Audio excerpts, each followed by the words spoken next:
ও যুবক বলো না, তোমাকে কর্মযোগ্য কে বানাইলো?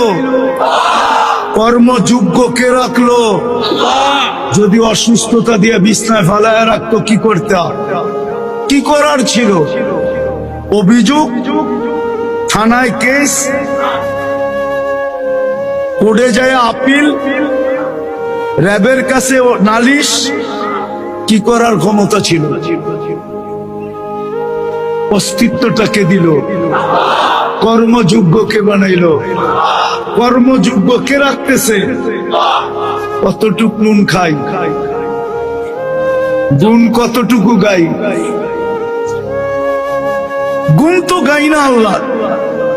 চলেন দেখি জান্নাতের একটু ধারণা দিয়া কার মনে এই আগ্রহ জাগে যে আমি চাই আল্লাহ আমাকে জান্নাতের বিনিময়ে কিনো। এই আগ্রহটা কার মনে পয়দা হয়? একটু জান্নাতের ধারণা দিয়া দেখি। আল্লাহ কিন্তু জান্নাত দিয়ে কিনতে চাইতেছেন।